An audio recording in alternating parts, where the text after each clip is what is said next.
ಸ್ವಾಗತ ಸುಸ್ವಾಗತ. ಈಗ ನೀವು ನೋಡಲಿರುವ ದೃಶ್ಯ ಭಕ್ತಿಯ ಶಕ್ತಿ. ಬೆನಕ ಬೆನಕ ಏಕದಂತ ಪಚ್ಚೆ ಕಲ್ಲು ಪಾಣಿ ಮೆಟ್ಲು ಒಪ್ಪುವ ವಿಘ್ನೇಶ್ವರ ನಿನಗೆ 21 ನಮಸ್ಕಾರಗಳು.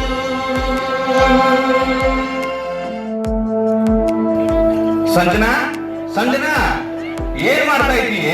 ಡೌಟ್ ಬಾರಿ. ಯಾಕ್ರಿ ಸಂಜನಾ ಸಂಜನಾ ಅಂತ ಒಂದ ಸವರ ಹೋಗಕತ್ತೀರಲ್ಲ, ಏನು ವಿಷಯ? ಏನೇ ಇದು ನಿನ್ನ ಅವತಾರ? ಎಲ್ಲಿ ಹೊಂಟಿ? ಇನ್ನೆಲ್ಲಿಗೆ? ಮಹಿಳಾ ಸಮಾಜಕ್ಕೆ ಇವತ್ತು ಇಂಪಾರ್ಟೆಂಟ್ ಮೀಟಿಂಗ್ ಐತಿ, ಹೋಗಿ ಬರ್ತೇನೆ. ನಿನ್ನ ಮೀಟಿಂಗಿಗೆ ಬೆಂಕಿ ಹಚ್ಚು. ಅಲ್ಲಿ ನಿನ್ನೆ ನಾನು ನಿನಗ ನಾಳೆ ಸಂಕಷ್ಟಿ ಐತಿ, ವಿಶೇಷ ಪೂಜೆ ಮಾಡಾಕತ್ತೀನಿ. ನಿನ್ನ ಪಾರ್ಟಿ ಫಂಕ್ಷನ್ಗಳಿಗೆ ರಜಾ ಹಾಕಿ ಮನೆಯಲ್ಲಿದ್ದು ಪೂಜಾಕ್ಕೆ ಬೇಕಾದ ಸಾಮಗ್ರಿಗಳನ್ನ ರೆಡಿ ಮಾಡು ಅಂತ ಹೇಳಿದ್ದಿಲ್ಲ? ಹೇಳಿದ್ರಿ, ಏನಾದೀಗ? ಏನಾಯ್ತು ಅಂತ ಕೇಳಿದ್ರಿ, ಏನ್ ಹೇಳ್ಬೇಕು ನಿನಗೆ? ನೀ ಹಿಂಗ ಬೇಕಾಗ್ತದೆ ಮಾಡ್ತಿ ಅಂತಾನ ನಾನು ನಸುಕನಾಗ ಎದ್ದು ಪೂಜಾಕ ಎಲ್ಲಾ ವ್ಯವಸ್ಥೆ ಮಾಡೀನಿ. ನೀನು ಸ್ವಾಮಿಯವ್ರ ಬರೋದ್ರೊಳಗ ಈ ಫ್ಯಾಷನ್ ಗೆಟಪ್ ತೆಗೆದು ಲಕ್ಷಣವಾಗಿ ಸೀರೆ ಉಟ್ಕೊಂಡು 101 ಮೋದಕ ಮಾಡಿಡು. ನೋಡ್ರಿ, ಈಗ ನನಗೆ ಟೈಮ್ ಇಲ್ಲ, ನಾನು ಮೀಟಿಂಗಿಗೆ ಹೋಗ್ಲೇಬೇಕು. ಅದು ನನ್ನ ಪ್ರೆಸ್ಟೀಜ್ ಪ್ರಶ್ನೆ ಐತಿ. ಮನ್ಯಾಗ ಕೆಲ್ಸಕ್ಕೆ ಇದಾವಲ್ಲ, ಅಕ್ಕಿ ಕೈಯಾಗ ಹೋದನಾದ್ರೂ ಮಾಡಿಸ್ಕೊಡ್ರಿ, ಇನ್ನೇನಾರ ಮಾಡಿಸ್ಕೊಡ್ರಿ. ಅಕ್ಕಿಗೆ ಬ್ಯಾರೆ ಕೆಲಸ ಹೇಳೀನಿ, ಈಗ ನೀನು ನಾನು ಹೇಳಿದ ಕೆಲಸ ಮಾಡು. ಏನ್ರಿ ನನಗ ಆರ್ಡರ್ ಮಾಡ್ತೀನಿಲ್ಲ? ಇದು ಆರ್ಡರ್ ಅಲ್ಲ, ರಿಕ್ವೆಸ್ಟ್. ಸಲನ ನೀನು ಶ್ರೀಮಂತ ಮನೆತನದಿಂದ ಬಂದಾಕಿ ನಿಜ, ಹಂಗಂತ ನಾಸ್ತಿಕರಾಗಿ ಜೀವನ ಮಾಡಕ್ ಹೋಗ್ಬೇಡ. ಸ್ವಲ್ಪ ಆಚಾರ ವಿಚಾರಗಳ ಬಗ್ಗೆ ಗಮನ ಹರಿಸು. ನಮ್ಮ ನಾಡಿನ ಸಂಸ್ಕೃತಿ ಸಂಪ್ರದಾಯಗಳ ಸಂಸ್ಕಾರ ಪಡೆದು ಪ್ರಾಮಾಣಿಕವಾಗಿ ಪಾಲಿಸಿದ್ರ ಒಳಿತಾಗುತ್ತ. ತಿರಸ್ಕಾರ ಮಾಡಿದ್ರ ಜೀವನಾನ ಸೀಳೆ ಹೋಗುತ್ತ. ಈ ನಿಮ್ಮ ಗೊತ್ತು ಪುರಾಣ ಕೇಳ್ಕೊಂತ ನಿಂತ್ರ ನನ್ನ ಟೈಮ್ ವೇಸ್ಟ್ ಆಗುತ್ತ. ಸಂಕಷ್ಟ ಅಂತ ಪೂಜೆ ಅಂತ ನೀವ ಮಾಡ್ಕೊಡ್ರಿ. ಸದ್ಯ ನನ್ನ ದಾರಿ ಬಿಡ್ರಿ, ನಾನು ಹೋಗ್ಬೇಕು. ಸಂಜನಾ, ನನ್ನ ಮಾತು ಕೇಳು. ದೇವರ ಕಾರ್ಯ ತಿರಸ್ಕಾರ ಮಾಡಿ ಹೋಗಬೇಡ, ಅದು ನಿನಗೆ ಶ್ರೇಯಸ್ಸಲ್ಲ. ರೀ, ನನಗೆ ಯಾವ ಶ್ರೇಯಸ್ಸು ಬೇಕಾಗಿಲ್ಲ. ದೇವ್ರು ದಿಂಡ್ರು ಅಂತ ಕಾಲ ಕಳೆದ ಲೈಫ್ ಎಂಜಾಯ್ ಮಾಡಕ್ಕಾಗತ್ತ? ಅಯ್ಯೋ ಮಂಗದೇನೆ, ನೀನು ಲೈಫ್ ಎಂಜಾಯ್ ಮಾಡಕ ಯಾರು ಬೇಡ ಅಂತಾರ. ಆದ್ರ ನನ್ನ ವೈಫ್ ಆಗಿರೋ ನೀನು ಇವತ್ತಿನ ಪೂಜಾ ಕಾರ್ಯದಲ್ಲಿ ಭಾಗಿಯಾಗಿ ಸೇಫ್ ಆಗಿರೋ ಮಾರ್ಗ ಕಂಡು ಅಂತ ಹೇಳ್ತಾ ಇದ್ದೀನಿ. ನನ್ನ ಮಾತು ಕೇಳಿ ಒಳಗೆ ಹೋಗಿ ಬಟ್ಟೆ ಬದಲಾಯಿಸ್ಕೊಂಡು ಬಾ. ಭಕ್ತಿಯಿಂದ ವಿನಾಯಕನ ಸೇವೆ ಮಾಡೋಣ. ವಿನಾಯಕ ವಿನಾಯಕ, ಆ ನಿಮ್ಮ ವಿನಾಯಕಗ ನಾನೀಗ ಹೋಗುದನ್ನ ತಡೆಯುವ ಶಕ್ತಿ ಐತೇನ್ರಿ? ಆ ಶಕ್ತಿ ಅವನಿಗಿದ್ರ ಈಗ ನಾನು ಬಿಟ್ಟಿನಿ. ಹೆಂಗ ತಡಿತಾನೋ ತಡಿಲಿ, ನಾನು ನೋಡ್ತೀನಿ. ಬ್ಯಾಡ ಸಂಜನಾ, ನನ್ನ ಮಾತು ಕೇಳು. ಸರಿ ರೀ,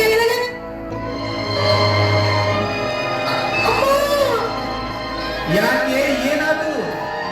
ಅಯ್ಯೋ ರೀ, ನನ್ನ ಬಲಗಾಲ ಆಗ್ಬೋದು, ನನ್ನ ಬಲಗಾಲ ಆಗ್ಬೋದು. ಅದಕ್ಕ ನಿನಗೆ ಹೇಳಿದ್ದು, ದೈವದಿಂದಲೇ ಮಾಡಬೇಡ, ದೇವರಿಗೆ ಸವಾಲು ಹಾಕಬೇಡ ಅಂತ. ಈಗೇನ್ರಿ ಮಾಡೋದು? ಮಾಡೋದೇನು, ನಡಿ ಯಾವ್ದಾರ ಗುಡಿ ಮುಂದ ಕುಂಡ್ರಿಸಿ ಬರ್ತೀನಿ. ಎದಕ್ಕ? ಅಮ್ಮ ತಾಯಿ ಅಂತ ಭಿಕ್ಷೆ ಬೇಡಾಕ. ಏನ್ರಿ ಹಿಂಗ್ ಮಾತಾಡ್ತೀರಿ? ಇನ್ನು ಹ್ಯಾಂಗ ಮಾತಾಡ್ಲೇ ನಾನು ಇದ್ದಕ್ಕಿದ್ದಂಗ ಹಿಂಗಾದ್ರ ನನಗೆ ದಿಕ್ಕ ತಿಳಿದಂಗಾಗಿದ್ದೀನಿ. ಹಾ, ಸ್ವಾಮಿಯರು ಬಂದ್ರಲ್ಲಿ. ಬರ್ರಿ ಸ್ವಾಮಿಯರ ಬರ್ರಿ. ಮತ್ತೇನಪ್ಪ ಆದಿತ್ಯ, ಪೂಜಾಕ ಎಲ್ಲ ಅಣಿ ಮಾಡಿದಿಲ್ಲ? ಮಾಡೇನ್ರಿ. ಅದಕ್ಕೂ ಮೊದಲು ನನ್ನ ಹೆಂಡತಿ ದೊಡ್ಡ ಪೂಜೆ ರೆಡಿಯಾಗಿ ನಿಂತಾಳ. ನೋಡ್ರಿ ಲೆಕ್ಕಿ ಪರಿಸ್ಥಿತಿನ. ಅಯ್ಯೋ ಅಮ್ಮ! ಯಾಕೋ ಆದಿತ್ಯ, ನಿನ್ನ ಹೆಂಡತಿ ಹಿಂಗೆ ಯಾಕದಳ್ಳಾಕತ್ಯ? ಸುಖ ಹೆಚ್ಚಾಗಿ ಏನ್ ಹೇಳಿ ಸ್ವಾಮಿಯರ, ನಾನು ಈಕಿ ಮಹಿಳಾ ಸಮಾಜಕ್ಕೆ ಹೊಂಟಿದ್ಲು. ಅದಕ್ಕೆ ನಾನು ಇವತ್ತು ಹೋಗಬೇಡ, ಸಂಕಷ್ಟಿ ವಿನಾಯಕನ ಪೂಜೆ ಐತಿ ಅಂದೆ. ಆ ರೀತಿ ನನ್ನ ಮಾತು ಧಿಕ್ಕರಿಸಿ ನಾನು ಹೋಗೇ ಹೋಗ್ತೀನಿ. ಆ ವಿನಾಯಕ ಏನ್ ಮಾಡ್ತಾನೋ ಮಾಡಿ ಅಂತ ಹೊಂಟ್ಲು. ಬಡಗಾಗದ ಸ್ವಾಧೀನಾನ ಕಳ್ಕೊಂಡು ಕುಂತ್ಲು. ಅಯ್ಯೋ ಶಿವನ, ಅಲ್ವಾ ಸಂಜನ, ನೀನು ಸಾಲಿ ಕಲ್ತಾಗಿ ತಿಳುವಳಿಕೆ ಇದ್ದಾಗಿ ಹೀಗಿದ್ದು ದೇವರ ಬಗ್ಗೆ ತಾತ್ಸಾರದ ಭಾವನೆ ಬೆಳೆಸ್ಕೊಂಡಿಯಲ್ಲವಾ? ಸೋದರ, ನಾನು ತಪ್ಪು ಮಾಡಿನಿ. ಈಗ ನೀವು ಹೆಂಗರ ಮಾಡಿ ಈ ಸಂಕಷ್ಟದಿಂದ ನನ್ನನ್ನು ಪಾರು ಮಾಡ್ರಿ. ಚಿಂತೆ ಮಾಡಬೇಡವ, ಇವತ್ತು ಸಂಕಷ್ಟಿ. ಆ ವಿನಾಯಕನ ಪ್ರಾರ್ಥನೆ ಮಾಡ್ತೀನಿ. ಮುಂದೆ ಅವನ ಇಚ್ಛೆ. ತಂದೆ ವಿನಾಯಕ, ಈ ಹೆಣ್ಣು ಅರಿದ ತಪ್ಪು ಮಾಡಿದೆ, ಕ್ಷಮಾ ಮಾಡಿ ಈ ಸಂಕಟ ದೂರ ಮಾಡವ. ಸತ್ಯವ, ನಾ ಹೇಳದನ್ನು ಹೇಳವ. ಓಂ ಗಂ ಗಣಪತಿ ನಮಃ. ಓಂ ಗಂ ಗಣಪತಿ ನಮಃ.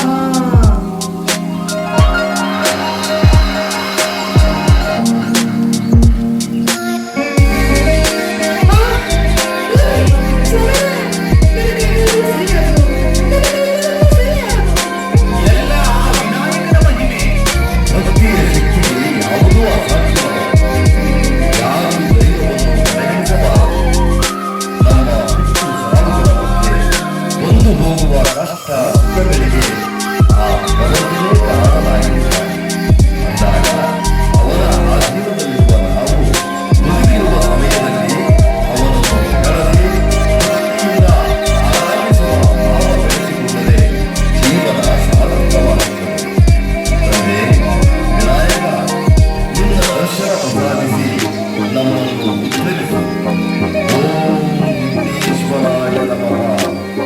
ಓಂ ವಿಘ್ನೇಶ್ವರಾಯ ನಮಃ.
ನೆರೆದ ಜನರಿಗೆಲ್ಲ ಸ್ವಾಗತ ಸುಸ್ವಾಗತ. ಇಂದು ಮಹಾತಪಸ್ವಿನಿ ಶಬರಿ ಮಾತೆಯ ಸನ್ನಿವೇಶ ನೋಡಿ ಆನಂದಿಸಿ. ಮಹಾತಪಸ್ವಿನಿ ಶಬರಿಗೆ ಮಾತಂಗ ಮುನಿಗಳು ನಿನ್ನ ಕುಟೀರಕ್ಕೆ ರಾಮ ಬರುತ್ತಾನೆ ಎಂದು ಹೇಳಿ ಹೋದಾಗ ಸತ್ಯ ಸನಾತನ ಧರ್ಮದ ಶ್ರೇಷ್ಠ ಪುರುಷ ಮರ್ಯಾದ ಪುರುಷೋತ್ತಮ ಶ್ರೀರಾಮ ಅನೇಕ ವರ್ಷದ ತಪಶ್ಚರ್ಯ ಮಾಡಿರುವ ಋಷಿ ಮುನಿಗಳಿಗೂ ಸಿಗದ ಅಪರೂಪದ ದರ್ಶನವನ್ನು ಶಬರಿಗೆ ಕೊಡುತ್ತಾನೆ. ಸ್ವತಃ ರಾಮನೇ ಶಬರಿಯ ಕುಟೀರಕ್ಕೆ ಬಂದು ಪ್ರೀತಿಯ ಆತಿಥ್ಯ ಸ್ವೀಕರಿಸಿದ ದೃಶ್ಯವನ್ನು ನೀವೀಗ ನೋಡಲಿದ್ದೀರಿ.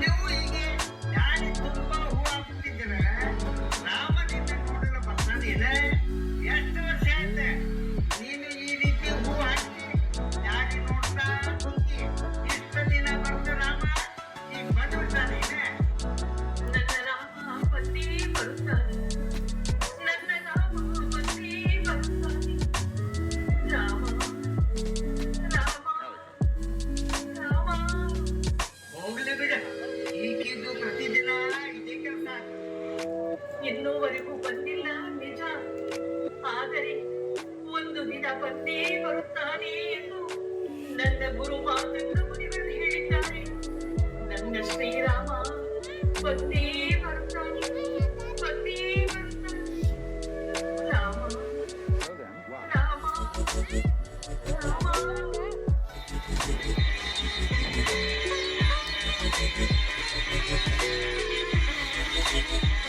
ಶಬರಿ, ಇದೋ ನಿನ್ನ ರಾಮ ಬಂದಿದ್ದೆ.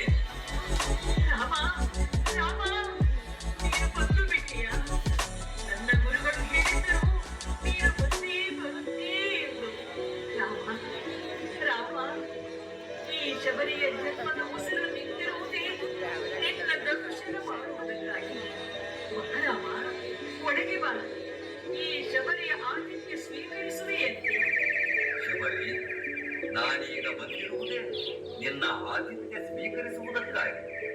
ಅಯ್ಯೋ ರಾಮ, ನಿನ್ನನ್ನು ಕಣ್ತುಂಬಿಕೊಳ್ಳುವ ಭರದಲ್ಲಿ ನಿನಗೆ ಹಸಿವೆಯಾಗಿದೆ ಎನ್ನುವುದನ್ನೇ ಮರೆತು ಬಿಟ್ಟೇನೆ.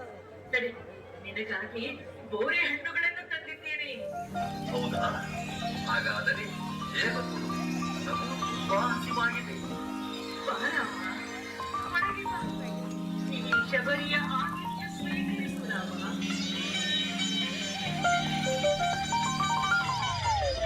ತೆಗೆದುಕೋ ರಾಮ ಈ ಬೋರೆ ಹಣ್ಣುಗಳನ್ನು. ಇರು ರಾಮ.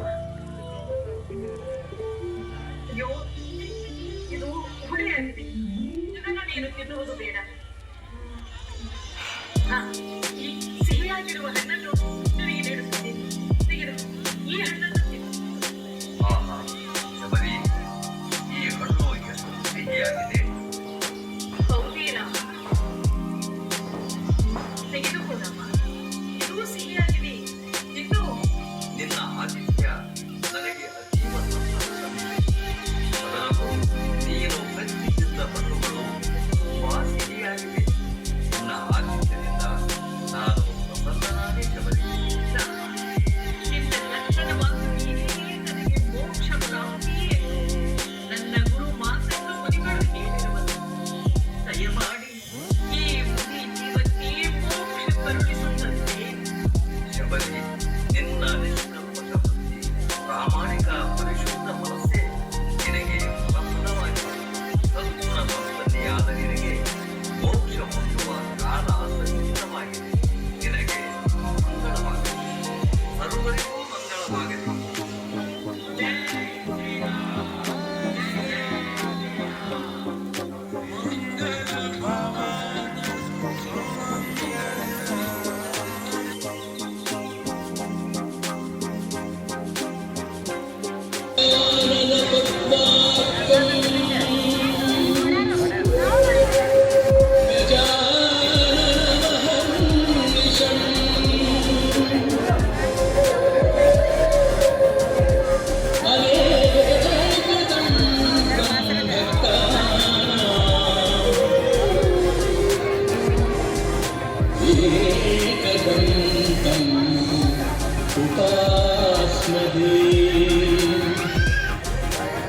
ಭಾರತದ ದ್ವಾದಶ ಲಿಂಗಗಳಲ್ಲಿ ಒಂದಾಗಿರುವ ಕೇದಾರನಾಥ ದೇವಾಲಯ ಉತ್ತರಾಖಂಡ ರಾಜ್ಯದ ರುದ್ರಪ್ರಯಾಗ ಜಿಲ್ಲೆಯ ಮಂದಾಕಿನಿ ನದಿಯ ತಟದಲ್ಲಿದೆ. ಈ ಕೇದಾರನಾಥ ದೇವಾಲಯದ ಬಾಗಿಲು 6 ತಿಂಗಳು ಮುಚ್ಚಿದ್ದು ಪ್ರತಿ ವರ್ಷ ಅಕ್ಷಯ ತೃತೀಯದಂದು ತೆರೆಯಲಾಗುತ್ತದೆ. ಕೇದಾರನಾಥ ದೇವಾಲಯದ ಬಾಗಿಲನ್ನು ಮುಚ್ಚುವ ಮೊದಲು ಒಂದು ದೀಪ ಬೆಳಗಲಾಗುತ್ತದೆ. ಆ ದೀಪ 6 ತಿಂಗಳ ನಂತರ ಬಾಗಿಲು ತೆರೆದಾಗಲೂ ಉರಿಯುತ್ತಲೇ ಇರುತ್ತದೆ. ಕೈಲಾಸ ಪರ್ವತದ ನಂತರ ಶಿವನ 2ನೇ ವಾಸಸ್ಥಾನವೆಂದು ಪ್ರಸಿದ್ಧಿಯಾಗಿರುವ ಈ ಪುಣ್ಯಕ್ಷೇತ್ರದಲ್ಲಿ ದಿನಾಂಕ 16 ಜೂನ್ 2013ರಲ್ಲಿ ಸುರಿದ ಭಾರೀ ಮಳೆಯಿಂದ ಭಕ್ತರು ಸಂಕಷ್ಟಕ್ಕೆ ಸಿಲುಕುತ್ತಾರೆ.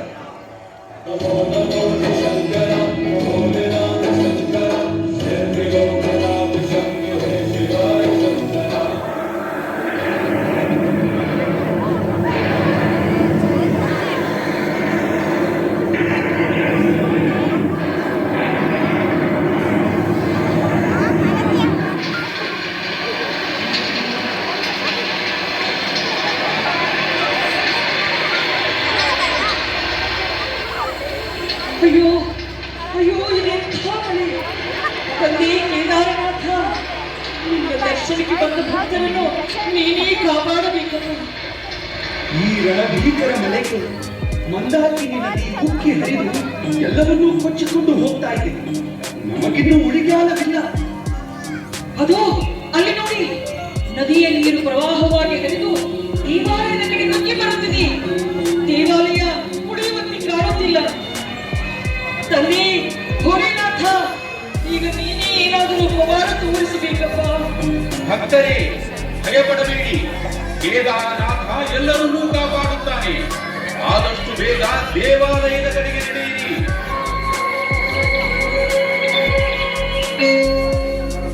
ಅಗೋ ಅಲ್ಲಿ ನೋಡಿರಿ, ದೇವಾಲಯದ ಹಿಂದಿರುವ ಬೆಟ್ಟದಿಂದ ದೊಡ್ಡ ಬಂಡೆ ಉರುಳಿ ಬರುತ್ತಿದೆ. ಹಾಗಾದರೆ ಕೇದಾರನಾಥ ದೇವಾಲಯ ಅಪಾಯದಲ್ಲಿದೆ.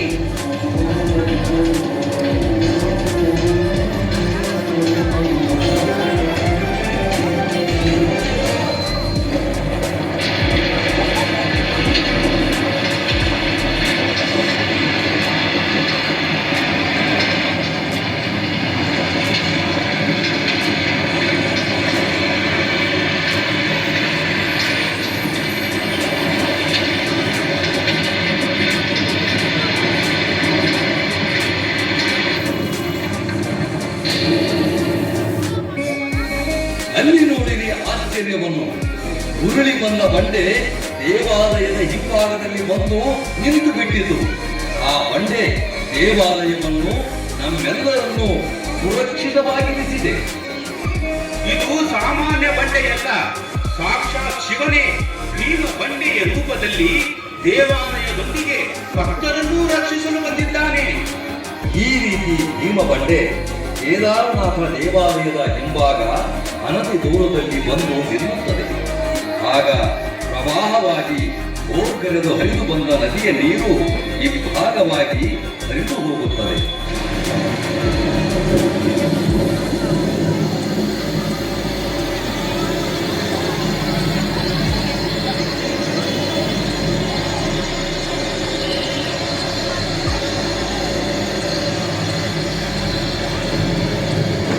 ಇನ್ನು ಮುಂದೆ ಈ ಬಂಡೆ ಭೀಮಶಿಲೆ ಎಂದು ಜಗತ್ ಪ್ರಸಿದ್ಧಿಯಾಗುತ್ತದೆ.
ಶಿರಸಿ ಮಾರಿಕಾಂಬೆಯ ಚರಿತ್ರೆ ಒಂದು ದಂತಕಥೆ.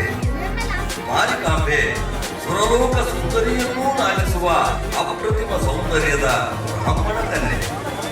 ಅವಳ ಸೌಂದರ್ಯಕ್ಕೆ ಮಾರು ಹೋದ ಅನ್ಯ ಜಾತಿಯ ಮಾಂಸಾಹಾರಿ ಯುವಕನೊಬ್ಬ ಮದುವೆಯಾದರೆ ಇವಳನ್ನೇ ಮದುವೆಯಾಗಬೇಕೆಂಬ ಛಲದಿಂದ ಬ್ರಾಹ್ಮಣರ ಆಚಾರ ವಿಚಾರಗಳೊಂದಿಗೆ ವೇದ ಶಾಸ್ತ್ರ ಮಾಯಾಜಾಲಗಳನ್ನು ಕಲಿತು ತನ್ನ ಅನ್ಯ ಜಾತಿಯನ್ನು ಮರೆಮಾಚಿ ಬ್ರಾಹ್ಮಣನೆಂದು ನಂಬಿಸಿ ಮಾರಿಕಾಂಬಳನ್ನು ಮೋಸದಿಂದ ಮದುವೆಯಾಗುತ್ತಾನೆ. ಕಾಲಾಂತರದಲ್ಲಿ ತನ್ನ ಗಂಡ ಅನ್ಯ ಜಾತಿಯ ಮಾಂಸಾಹಾರಿ ಎಂದು ತಿಳಿದು ಕ್ಷುದ್ರಳಾಗಿ ಇವನು ಬ್ರಾಹ್ಮಣನಲ್ಲ ಅನ್ಯ ಜಾತಿಯವನು, ಸುಳ್ಳು ಹೇಳಿ ನನ್ನನ್ನು ಮದುವೆಯಾಗಿ ಬ್ರಾಹ್ಮಣ ಕುಲದ ಆಚಾರ ವಿಚಾರಗಳಿಗೆ ಅಪಚಾರವೆಸಗಿದ್ದಾನೆ. ಈ ಪಾಪಿಯನ್ನು ಜೀವ ಸಹಿತ ಬಿಡಬಾರದೆಂದು ರೌದ್ರಾವತಾರ ತಾಳಿ ಆರ್ಭಟಿಸುತ್ತಾ ಬರುತ್ತಾಳೆ. ಆಗ ಮೋಸ ಮೋಸ, ಅನ್ಯ ಜಾತಿ ಗಂಡಿನಿಂದ ಬ್ರಾಹ್ಮಣ ಹೆಣ್ಣಿಗೆ ಅತೀವ ಮೋಸ. ಅಹೋ ವಂಚಕ, ಕುಲಗೋತ್ರ ಮುಚ್ಚಿಟ್ಟು ವೇದಶಾಸ್ತ್ರ ಕಲಿತು ಬ್ರಾಹ್ಮಣನೆಂದು ನಂಬಿಸಿ ಮೋಸದಿಂದ ನನ್ನನ್ನು ಮದುವೆಯಾದ ನಿನ್ನ ರುಂಡವನ್ನು ಮುಂಡದಿಂದ ಬೇರ್ಪಡಿಸದೆ ಬಿಡಲಾರೆ. ಬೇಡ, ನನ್ನನ್ನೇನು ಮಾಡಬೇಡ. ನಿನ್ನ ಮೇಲಿನ ಅತೀವ ಮೋಹದಿಂದ ನಾನು ಈ ರೀತಿ ಮಾಡಬೇಕಾಗಿತ್ತು. ಮಾಡಿದ ಅಪರಾಧಕ್ಕೆ ಕ್ಷಮೆ ಇರಲಿ. ಕ್ಷಮೆ ಅದೆಂದಿಗೂ ಸಾಧ್ಯವಿಲ್ಲ. ನೀನು ಮಾಡಿರುವುದು ಕ್ಷಮಿಸಲಾರದ ಅಕ್ಷಮ್ಯ ಅಪರಾಧ. ಬ್ರಾಹ್ಮಣ್ಯ ಕುಲ ಸಂಪ್ರದಾಯಗಳನ್ನು ಗಾಳಿಗೆ ತೂರಿ ಮಾಂಸ ಭುಂಜಿಸಿ ಬ್ರಾಹ್ಮಣ ಕುಲ ಮರ್ಯಾದೆಗೆ ಮಸು ಬೆಳೆದ ಪರಮ ಪಾಪಿ ನೀನು. ಸುಳ್ಳು ಮೋಸ ವಂಚನೆಗಳಿಂದ ಕುಲ ಸ್ತ್ರೀಯರ ಕೊಲೆಗೆಡಿಸುವ ನಿನ್ನಂಥ ದ್ರೋಹಿ ಬದುಕಿರಲೇಬಾರದು. ದುಡುಕಬೇಡ, ವಿಚಾರಿಸು. ಎಷ್ಟಾದರೂ ನಾನು ನಿನ್ನ ಗಂಡ. ಅಲ್ಲ ಅಲ್ಲ ಅಲ್ಲ, ಮನುಕುಲಕ್ಕೆ ದಂಡವಾಗಿ ಖಂಡ ದೇಹ ಹೊತ್ತು ಬಂದಿರುವ ಕೆಟ್ಟ ಪಿಂಡ ನೀನು. ಇಂದು ನಿನ್ನ ರುಂಡ ಚೆಂಡಾಡದೇ ಬಿಡಲಾರೆ. ಸಿದ್ಧನಾಗು ಸಾವಿಗೆ ಶರಣಾಗಲು. ನನ್ನ ಸಾವು ಅದು ನಿನ್ನ ಕೈಯಿಂದ. ಅಯ್ಯೋ ಹುಚ್ಚಿ, ಅಸಾಧ್ಯದ ಕನಸು ಕಾಣುತ್ತಿರುವೇರಿ. ಸಕಲ ವಿದ್ಯಾ ಪಾರಂಗತರಾದ ನನ್ನನ್ನು ನೀನೇನು ಮಾಡಲು ಸಾಧ್ಯವಿಲ್ಲ. ಈಗ ನೋಡು ನನ್ನ ಮಾಯಾ ವಿದ್ಯೆಯನ್ನು.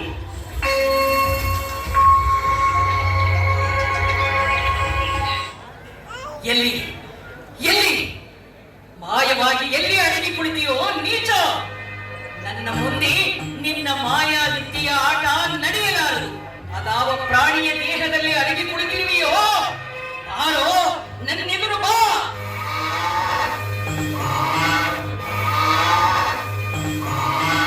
ಓಡದ ದೇಹದಲ್ಲಿ ಅವಿತು ನನ್ನೆದುರು ಬಂದಿರುವೆಯಾ? ಬಿಡುವುದಿಲ್ಲ ನಿನ್ನನ್ನು. ಕಪಟ ವಂಚನೆ ಸುಳ್ಳು ಹೇಳಿ ಮೋಸ ಮಾಡುವವರಿಗೆ ಪಾಠವಾಗಿ ಇದೋ ನಿನ್ನ ರುಂಡವನ್ನು ತುಂಡರಿಸುತ್ತಿದ್ದೇನೆ.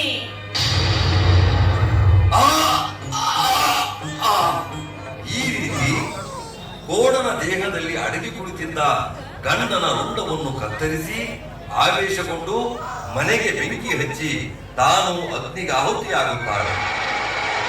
ಈ ದೃಶ್ಯ ಕಂಡ ಜನಸಮೂಹ ಮಾರಿಕಾಂಬೆ ಸಾಮಾನ್ಯ ಹೆಣ್ಣಲ್ಲ, ದೈವಾಂಶ ಸಂಭೂತೆ, ಆದಿಶಕ್ತಿ ಅವತಾರವೆಂದು ಭಾವಿಸಿ ಮಾರಿಕಾಂಬಳನ್ನು ಪೂಜಿಸತೊಡಗುತ್ತಾರೆ.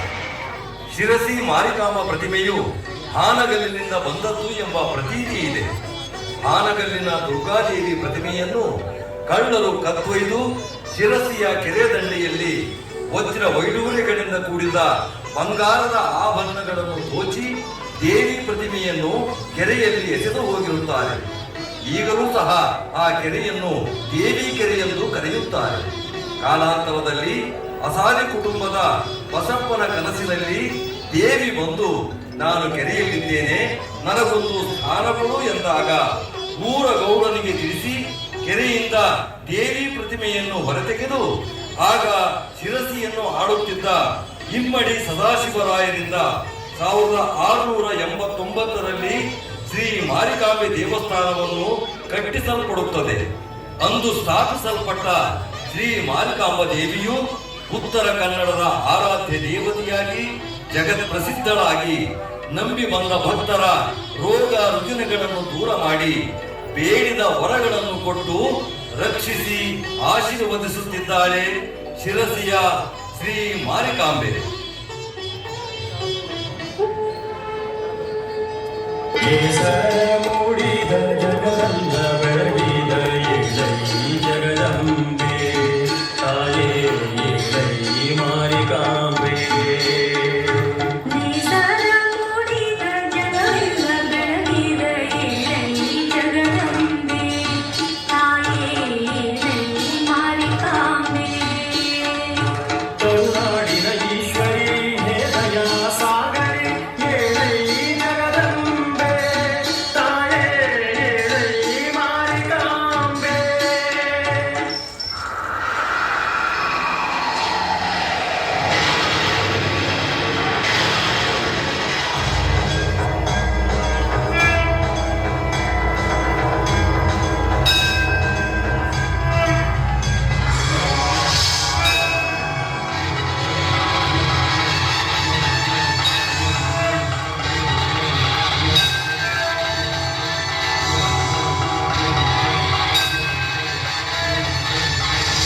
ನಟನ ನಟೇಶ್ವರಿ ಹೇ ಸುಖ ಸಾಗರಿ ಶ್ರೀಶೈಲೇಶ್ವರಿ ದಯಾಕರಿ